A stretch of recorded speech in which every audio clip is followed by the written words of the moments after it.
Hardened aircraft shelters at Russian airbase in Crimea damaged from Ukrainian drone strikes. And we have some new updates and photos. So the drone attacks on Saki airbase are part of Ukraine's latest campaign to make Crimea an uninhabitable for Russian forces as possible. This is from the Warzone website, so all credit to them. So the newest update here, let's get into it. So Vantor provided the Warzone with additional satellite images of Saki base.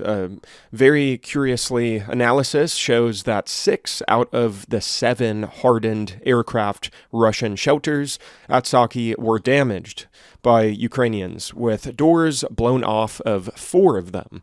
And there appears to be possible damage to 2 other Russian shelters at Saki, seen in the more wider satellite shots. So if you didn't know, the Ukrainian SBU launched a drone strike on Russia's Saki airbase in Crimea on Friday. The attack, the latest in a string of strikes against Russian aviation and logistic assets on the peninsula, is part of Ukrainian Zelensky's latest campaign to inflict so much pain on Russia that Putin moves to end the war. SBU claimed to have destroyed several Russian tactical combat jets today, as well as on Wednesday this week. Saki is home to the Russian Navy's 43rd Independent Naval Attack Aviation Regiment, which flies mostly Su-30SM flankers. It has been a frequent target of Ukrainian strikes recently and was hit by a devastating attack in the early days of the war.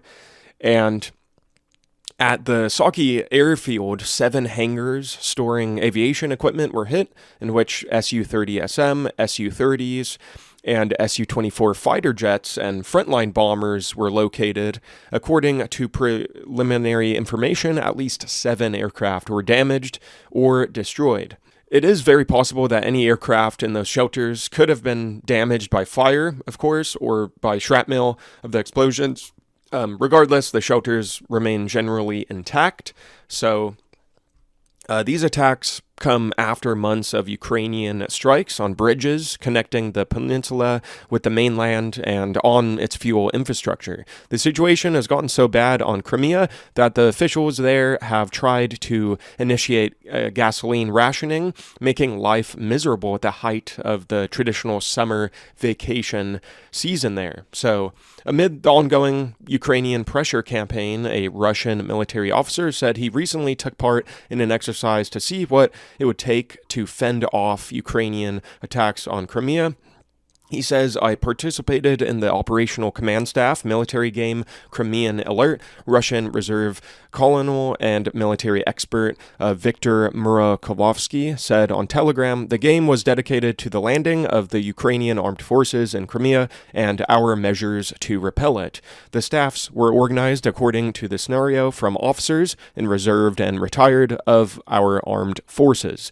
So clearly, Ukraine does not possess much of a navy, let alone landing craft, to carry out a Normandy-style invasion. However, that is not the scenario played out in this war game.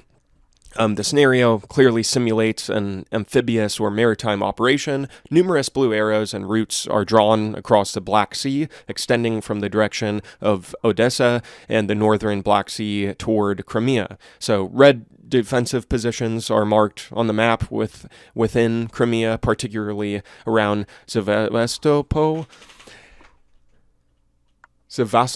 in northern Crimea and in the eastern part of the peninsula. So thank you guys very much for watching. If you appreciated this war update, please subscribe. Consider dropping a like, a thumbs up, helps me out a lot. And don't forget to ring the bell. That way you guys don't miss any videos I post in the future. And until next time, I will see you in my next video. Take care.